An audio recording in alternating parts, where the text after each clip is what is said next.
두 번 타임은 NGO 단체에 연관된 이 두 타임입니다. 제가 기아대책 이사장을 맡고 있고요. 그리고 바로 다음 타임에 발표하실 박노훈 목사님이 월드비전 이사장을 맡고 있습니다.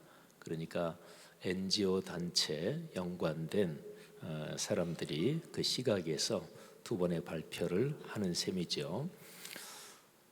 제가 드린 원고를 오늘 아침에 다시 읽으면서 창세기 4장 사건이 생각이 났습니다.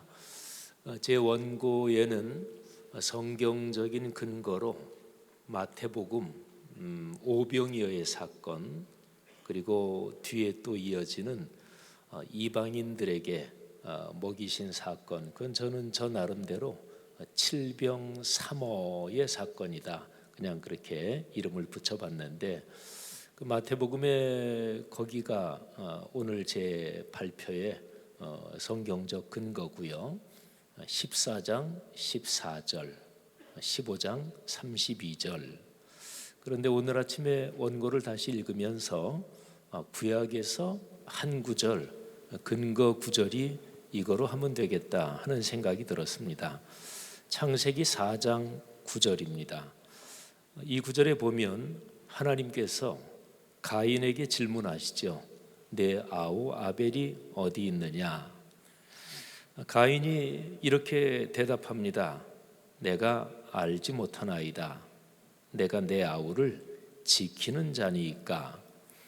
근데 가인의 대답을 뒤집으면 정확하게 하나님께서 원하시는 하나님의 뜻이 됩니다. 너는 내 아우가 어디 있는지, 어떻게 살고 있는지, 어떤 어려움을 겪고 있는지 알아야 된다. 너는 내 아우를 지키는 사람이다. 자, 제가 드린 원고를 그냥 거의 읽으면서 제가 발표를 하겠고요. 그리고 제가 맡은 시간이 30분인데 하다가 만일에 시간이 안 되면 그냥 하는 만큼만 읽겠습니다. 시대가 변하고 있습니다. 역사의 수레바퀴가 큰 궤도를 그리며 돌고 있습니다. 문명사적 전환기라고들 말합니다. 깊이 공감합니다. 꼬박 3년 동안 세계를 힘들게 한 코로나19와 연관된 현상이기도 하지만 사실 역사의 문명적 전환은 그 이전부터 진행되고 있었습니다. 세계적인 여러 위기는 문명 전환의 현상을 여실히 보여줍니다. 40여 년 가속된 신자유주의의 수명이 다한 것, 이제는 발등에 불이 된 기후위기, 미국과 중국의 갈등에서 빚어지는 세계 질서의 주도권 변동, 21세기의 백주에 발생한 동유럽과 유럽의 전쟁, 세계적 현상인 극우 정치 포퓰리즘과 민주주의의 위기, 여전히 열악한 인권과 극심해지는 빈부격차 등 오늘날 세계의 문제는 복합적이고 광범위합니다. 현재 급격하게 진행 중인 거대한 변화가 얼마나 더 전쟁, 기근, 지역 갈등 등의 진통으로 이어질지 예측하기 힘듭니다. 세계적인 인간 삶의 상황이 언제쯤이나 어떤 형태의 질서로든 다시금 자리를 잡아 안정될지 전망하기 힘듭니다. 그리스도의 몸인 교회는 언제나 현상적인 세상 한가운데 존재합니다. 요한복음 17장에 이 사실이 아주 명백합니다. 요한복음 17장 14절부터 21절까지의 말씀을 보겠습니다. 내가 아버지의 말씀을 그들에게 주었사오매 세상이 그들을 미워하였사오니 이는 내가 세상에 속하지 아니함 같이 그들도 세상에 속하지 아니함으로 인함이니이다. 그리스도인과 교회의 차별성은, 독특성은 말씀에 있는 거지요. 내가 비옵는 것은 그들을 세상에서 데려가시기를 위함이 아니요 다만 악에 빠지지 않게 보존하시기를 위함이니이다. 내가 세상에 속하지 아니함 같이 그들도 세상에 속하지 아니하여사옵나이다. 그들을 진리로, 그러니까 말씀으로 거룩하게 하옵소서. 아버지의 말씀은 진리니이다. 아버지께서 나를 세상에 보내신 것 같이 나도 그들을 세상에 보내었고 또 그들을 위하여 내가 나를 거룩하게 하오니. 예수님이 자신을 거룩하게 하신다는 얘기는 말씀에 순명, 순종한다는 뜻입니다. 죄악은 말씀을 어기는 것이고 반대 개념인 거룩함은 말씀에 절대 순종함으로써 이룰 수 있는 거죠. 내가 나를 거룩하게 하오니 십자가를 지시며 말씀에 절대 순명하시는 것이지요. 이는 그들도 진리로 거룩함을 얻게 하려 함이니이다. 예수께서 십자가의 길로 말씀에 순명해서 걸어가심으로써 교회와 그리스도인들도 십자가의 길을 걸어 말씀에 순명하도록 한다는 것이죠. 내가 비옵는 것은 이 사람들만 위함이 아니요 또 그들의 말로 말미암아 나를 믿는 사람들도 위함이니, 그들의 말로 말미암아 나를 믿는 사람들, 바로 여기 있는 우리이지요. 아버지여, 아버지께서 내 안에 내가 아버지 안에 있는 것 같이 그들도 다 하나가 되어 우리 안에 있게 하사. 그리스도인이 하나가 될 수 있는 근본적인 근거는 하나님의 말씀이지요. 기록된 말씀, 성육하신 말씀, 그리고 현재 진행형으로 선포되는 말씀 안에서 하나가 되어 우리 안에 있게 하사 세상으로 아버지께서 나를 보내신 것을 믿게 하옵소서. 그리스도인 공동체는 공동체 곧 교회는 세상 한가운데서 살지만 세상에 속하지 않습니다. 주님께서 교회를 세상 한가운데로 파송하셨습니다. 교회는 주님께서 주신 진리의 말씀에 따른 가치관을 가지고 삽니다. 그래서 말씀을 묵상하고 깨달아 그 가르침대로 살면서 예수 그리스도를 닮아 변화되는 힘을 가지지요. 그 힘으로 세상을 변화시킵니다. 이것이 바로 교회가 존재하는 근거입니다.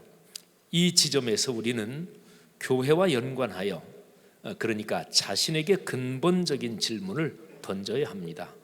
오늘날의 문명사적 전환기의 교회는 어떤 모습으로 존재해야 하는가? 어떤 방식으로 살아야 하는가? 주님께서 오늘날의 교회에게 주시는 과제는 무엇인가? 이 과제를 구체적으로 어떻게 풀어가야 하나? 이런 질문들과 연관해서 교회는 우리 사회에 소외된 이웃들을 어떻게 바라보며 그들과 연관하여 어떻게 살아가야 하나? 자, 이런 질문들을 던지며 교회의 본질을 저는 살피려고 합니다. 교회의 삶과 행동, 그 변화를 묵상하려 합니다. 그래서 제 발표 글은 공감과 연대의 교회를 향한 묵상이라고 제목을 붙일 수가 있고요. 그리고 소제목은 소외된 이웃과 교회의 본질에 관한 묵상입니다. 교회가 그리스도의 지상 사역의 토대를 두고 있는 것은 아주 자명합니다. 말씀이신 성자 하나님께서 사람 몸을 입고 세상에 오신 사건, 곧 성육신이 교회의 근원입니다. 예수 그리스도는 사람이 되신 말씀, 하나님 자신이십니다. 그분의 삶과 인격이 교회의 근거입니다. 예수 그리스도께서 어떻게 사역하셨는지를 살피는 것이 그래서 참으로 중요합니다. 교회는 예수 그리스도와 가까울수록 교회답고 그분과 멀수록 교회다움을 잃어버립니다. 예수 그리스도의 사역에서 오늘날의 교회가 다시 한번 깊이 묵상하면서 자신을 성찰할 성경 본문을 같이 묵상하겠습니다. 오병이어로 5,000명을 먹이신 바로 그 사건입니다. 이 말씀은 오늘날의 교회와 사회의 상황에 아주 중요한 메시지를 줍니다. 자, 마태복음을 본문으로 두 사건을 살펴보겠습니다. 마태복음 14장 그리고 15장이 나오죠. 앞에 나오는 14장 오병이어의 사건이죠. 자, 이 본문을 깊이 헤아리면 문맥을 먼저 살펴야 합니다. 자, 예수님을 따르는 무리는 이미 말씀을 듣고 병 고침도 받았습니다. 그러나 아직도 그들에게 부족한 것이 있었습니다. 먹어야 하는 문제입니다. 이 상황에서 우리는 영의 양식인 말씀, 그리고 육신의 양식인 먹거리가 따로 떨어진 것이 아니다 하는 통찰을 얻습니다. 제가 이사장으로 있는 기아 대책에 아주 대표적인 슬로건이 떡과 복음 이렇게 되는데 여기에도 연관됩니다. 아무튼 기독교의 복음은 좁은 의미의 영적인 차원에만 관련되지 않습니다.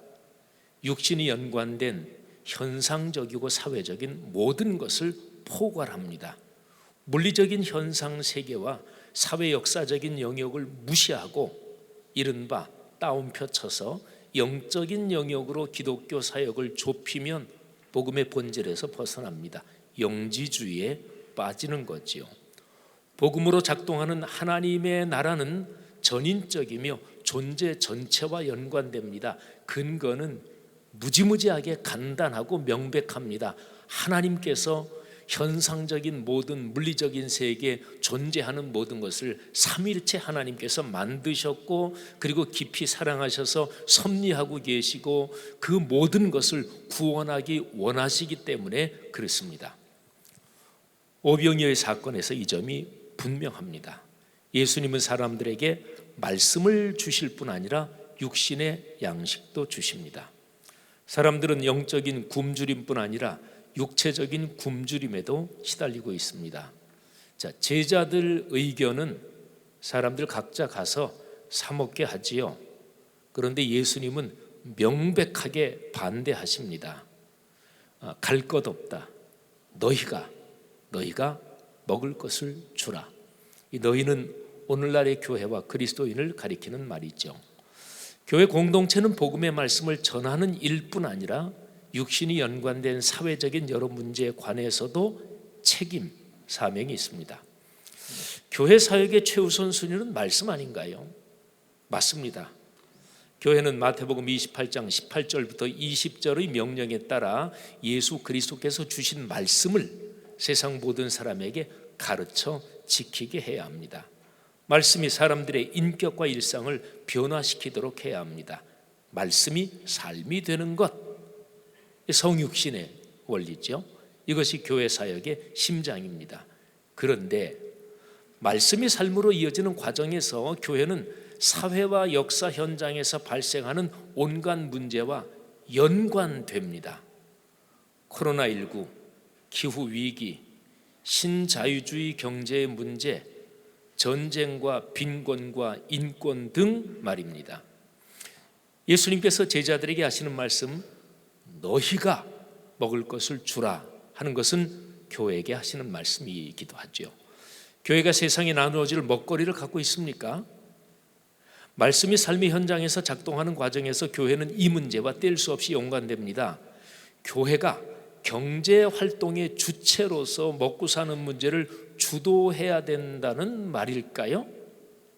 교회는 직접적인 방식으로 경제 주체는 아닙니다.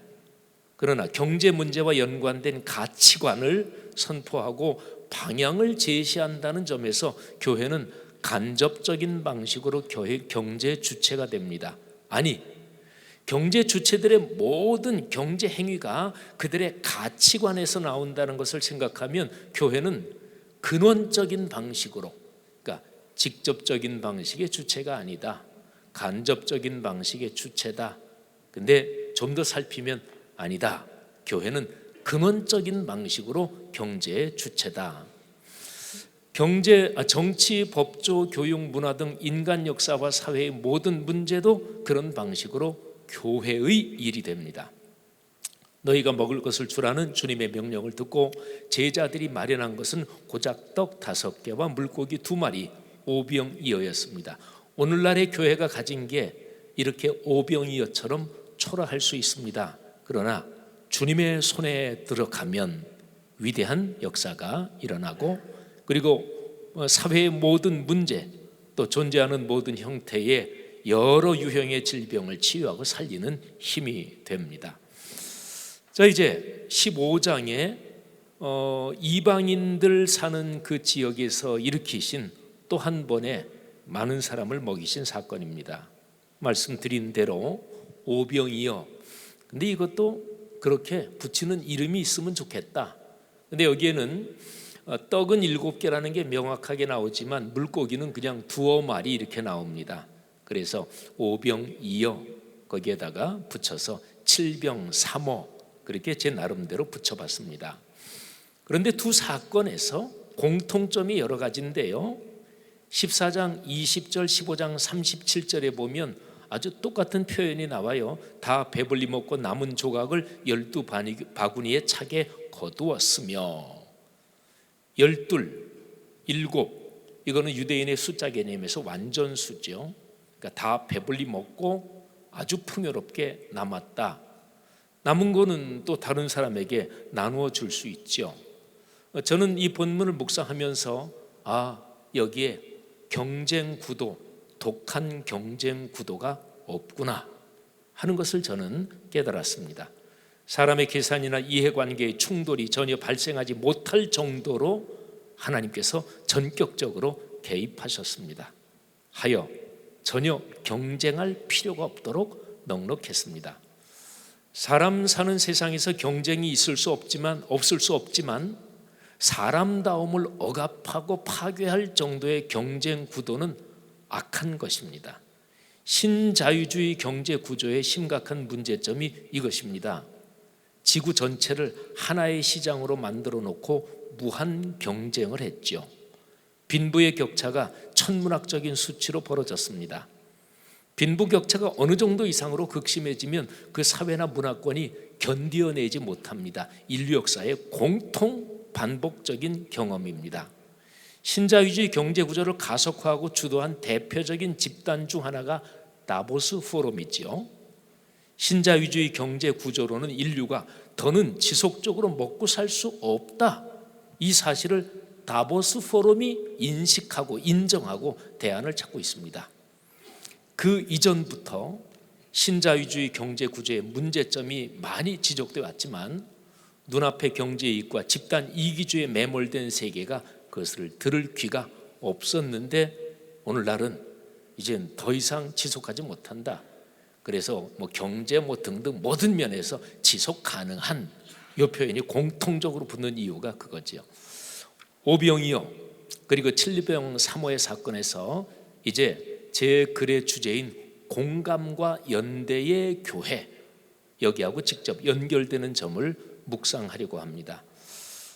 제 오늘 발표문에 신약 성경의 근거 구절 마태복음 1414, 1532 두 절을 보겠습니다. 예수께서 나오사 큰 무리를 보시고 불쌍히 여기사. 예수께서 제자들을 불러 이르시되 내가 무리를 불쌍히 여기노라. 예수님의 삶과 사역에서 사람들을 불쌍히 여기신 것이 참 중요합니다. 예수님을 움직인 요소가 이것입니다. 마태복음의 내용 흐름에서 예수님께서 어렵고 소외된 사람들을 불쌍히 여기는 마음을 가지셨다, 이 점이 마태복음의 전체 흐름에서 중요합니다. 마태복음 전체의 문맥에서 9장 35절과 38절 그리고 흐름으로 쭉 이어져서 11장 28절에서 30절 이쪽으로 연결되는 흐름, 거기에서도 예수님의 마음에 사람들을 불쌍히 여기는 마음, 그래서 수고하고 무거운 짐진 자들이라고 세상 인생들을 표현하죠. 내게로 오라, 내가 너희를 쉬게 하리라. 사람과 세상을 불쌍히 여기는 것은 삼위일체 하나님의 사역에서 가장 기본적인 것입니다. 하나님의 자기 계시에서 결정적인 사건이 예수 그리스도의 십자가죠. 십자가의 중심 메시지가 사랑이죠. 불쌍히 여기는 마음이 이 사랑의 중심입니다. 피조세계가 죄악에 눌려 탄식하고 있는 것을 하나님께서 불쌍하게 보셨습니다. 특히 그 안에 사는 사람이 죄악으로 멸망하는 비참한 상황을 하나님께서 불쌍히 여기셨습니다. 하나님께서 세상을 극진히 사랑하시죠. 당신이 사랑으로 창조하셨기 때문입니다. 하나님은 사랑의 하나님이십니다. 아니, 하나님께서 곧 사랑이십니다. 요한일서 4장 16절 그리고 로마서 5장 8절에 그 사실이 아주 명백하죠. 하나님이 우리를 사랑하시는 사랑을 우리가 알고 믿었노니 하나님은 사랑이시라. 우리가 아직 죄인 되었을 때 예수 그리스도께서 우리를 위해 죽으심으로 하나님께서 우리에 대한 자기의 사랑을 확증하셨느니라. 자, 오늘날의 세계 상황에서 전쟁, 기근, 빈곤, 질병, 자연재해 등으로 고통을 당하는 사람이 많습니다. 점점 많아지겠죠. 증폭될 것입니다. 기후위기와 세계적인 패권 경쟁으로 촉발되는 갈등과 전쟁으로 이런 사람들이 더 늘어날 것입니다. 비참한 고통에 신음하는데도 돌보지 않으니 소외된 사람이 됩니다. 자, 오병이어와 칠병삼어의 사건, 그 가르침이 아주 명백합니다. 영의 양식인 진리의 말씀이 근본적으로 필요하고 육의 양식인 먹거리가 현실적으로 필요합니다. 두 가지 양식은 분리되지 않습니다. 통합적으로 절실합니다. 교회가 복음의 말씀을 전하면서 사회에서 발생하는 문제들을 외면한다면 예수님의 복음을 제대로 이해하지 못한 것입니다. 이해했으면서도 사회에서 소외된 사람들을 진지하게 돌보지 않는다면 큰 죄를 저지르는 것입니다.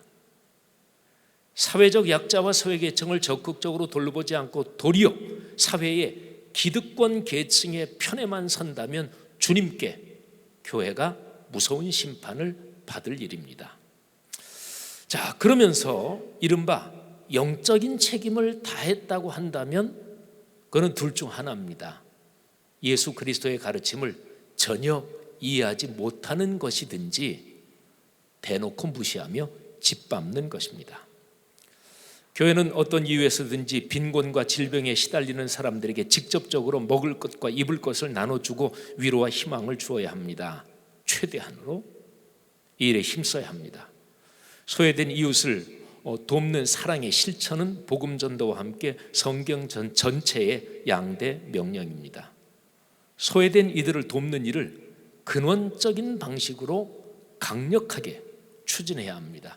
적어도 근원적인 방식, 여기에서는 양보가 없이 절대적으로 강력하게 추진해야 합니다. 교회가 선포하는 메시지에서 경제의 윤리와 정의, 정치의 도덕성과 정당성, 문화의 정결함과 가치, 법과 제도의 공정과 배려를 끊임없이 강조해야 합니다. 말씀이 얘기하는 거니까 이런 선포가 그리스도인들에게는 그리스도인다움을 깊게 하고 사회 전체에는 사람다움의 가치를 일깨웁니다. 자, 야고보서 4장 14절부터 17절 말씀은 읽지 않고 넘어가겠습니다. 그러니까 제 관점은 특별 계시와 일반 계시의 가치는 여기 하나 있는 게 아니라 통합적으로 뗄 수 없는 하나다, 이런 것입니다. 20세기의 5분의 1을 지나고 있는 인류에게 절절하게 필요한 것이 무엇일까요? 공감과 연대의 능력을 잃어버리지 않는 것입니다. 아니, 벌써 잃어버릴 대로 잃어버렸으니 그 능력과 감성을 회복하는 것이 필요합니다. 불쌍히 여기는 마음을 갖고 인류를 구원하시는 하나님께서 이 일을 교회에게 명령하셨습니다. 교회에 피할 수 없는 과제입니다.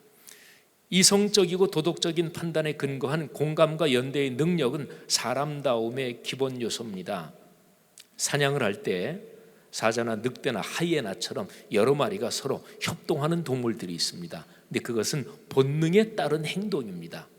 도덕적인 가치 판단이나 이성적인 상황 판단에서 나오는 행동이 아니죠. 사람은 다릅니다. 말과 행동과 처신에서 이성과 도덕성의 근거에서 가치 판단을 합니다. 물론 위기 상황에 부딪히면 사람 누구나 동물적인 본능으로 행동하지요. 목숨이 위태로워지면 생존의 본능이 발동하면서 이성과 도덕성이 마비되기도 합니다. 그러나 인간 역사에서는 늘 사람다움의 가치를 지키고 가꾸라는 힘이 이어져 왔습니다. 기독교의 복음은 이성과 도덕성에 근거한 사람다움의 가치를 넘어섭니다. 죄악으로 깨진 사람 때문에 본디 가치와 아름다움을 회복시키는 진리가 복음입니다. 그러나 기독교의 복음과 사람다움의 도덕적 가치, 이 두 가지, 제가 조금 전에 쓰는 표현대로 특별 계시의 가치와 일반 계시의 가치를 대립적인 상황으로 이해하는 것은 바람직하지 않습니다. 이런 경우에 기독교는 세상 도피적이고 근본주의적인 편협한 신앙으로 몰락합니다. 복음의 가치는 일반 도덕성을 포함하면서 그것을 넘어섭니다. 오늘날의 세상의 절실한 공감과 연대의 능력에서도 마찬가지입니다. 공감해야 현상이 제대로 보입니다. 우리가 사는 세상의 현실은 누구도 혼자 살 수 없습니다. 연대해야만 생존이 가능합니다. 공감과 연대, 이 두 가지는 뗄 수 없이 연결된 삶의 덕목입니다. 자, 기후 위기의 상황을 예를 들어 보면 아주 명백합니다. 신자유주의적 경제가 40여 년 동안 가속 페달을 밟아온 그 결과로 기후 위기가 극심해졌다. 이거는 아주 명백합니다. 그 현상 하나만은 아니겠지만요. 신자유주의 경제의 결과로 빚어진 욕망의 고속열차에서 내려야 합니다. 극심한 빈부격차를 적절하게 해결할 수 있는 현실적인 대안을 찾아야 합니다. 일하지 않고 건물주가 되어 마음껏 쾌락을 즐기면서 살겠다는 것이 젊은이들의 꿈이어서는 안 됩니다. 전 세계의 경제 구조에서 천문학적인 재산을 가진 사람들이 누리는 초호화한 삶이 알게 모르게 젊은이들의 꿈이 되게 더 이상 방치해서는 안 됩니다. 어떤 길을 시급하게 찾아야 합니다. 누가? 교회와 그리스도인이. 교회 공동체는 말씀의 선포로서 존재합니다. 들리는 말씀인 설교, 보이는 말씀인 성례가 그 전통적인 구조지요. 오늘날에도 이 근본 구조는 다르지 않습니다. 중요한 점은 말씀의 선포가 삶의 변화로 이어져야 한다. 말씀이 삶이 돼야 한다. 바로 이것이 중요합니다. 삼위일체 하나님의 유일하고 완결된 계시인 66권 성경 말씀이 인간 사회, 인간 역사와 사회의 구체적인 현장에서 작동해야 합니다. 말씀이 삶이 되는 것이 기독교의 본질이며 하나님 나라입니다. 하나님의 뜻이며 하나님의 법인 말씀이 작동하는 그곳에 하나님의 나라가 있습니다. 자, 문제는 어떻게 해서 그러면 말씀이 삶으로 이어지는가? 말씀 묵상이 그 길입니다. 시편 1편에 하나님의 말씀 여호와의 율법을 묵상한다. 오늘날 큐티라는 말을 일반화돼 있고 더 오래된 표현으로 하면 독일어권 1720년대 경건주의 3세대 지도자인 진젠도르프 서클에서 처음 시작된 로중이라고도 얘기할 수 있고, 또는 중세 때부터 이어진 렉시오 디비나라고 얘기할 수 있고, 마틴 루터가 얘기한 오라티오, 메디타티오, 텐타티오로 얘기할 수도 있고, 아무튼 2000년 교회 역사는 말씀이 삶이 된다. 그 구체적인 방법이 뭐냐? 이거는 얼른 생각해도 10대까지 많죠. 수도 없이. 근데 요점은 그것입니다. 말씀이 삶이 돼야 된다. 그럼 구체적으로 어떻게? 말씀을 묵상해야 된다. 그런 거죠. 삼위일체 하나님의 임재와 현존 가운데 살게 하는 훈련이 말씀 묵상입니다. 말씀 묵상을 가장 간단하게 하면 말씀과 기도가 하나 된 것입니다. 디모데전서 4장 5절이 말씀 묵상의 개념의 아주 정확한 구절입니다. 하나님의 말씀과 기도로 거룩하여 짐이라. 네, 그 뒤에 있는 부분 마태복음 28장 18절부터 20절 본문은 말씀이 어떻게 하면 삶이 되느냐, 거기에 대한 제 묵상입니다. 제일 마지막 부분으로 가서 제 원고를 읽겠습니다. 요한복음 1장에 기록된 성육신이 기독교 신앙의 심장입니다. 하나님이신 말씀이 사람이 되어 사람들 한가운데 살기 시작하셨습니다.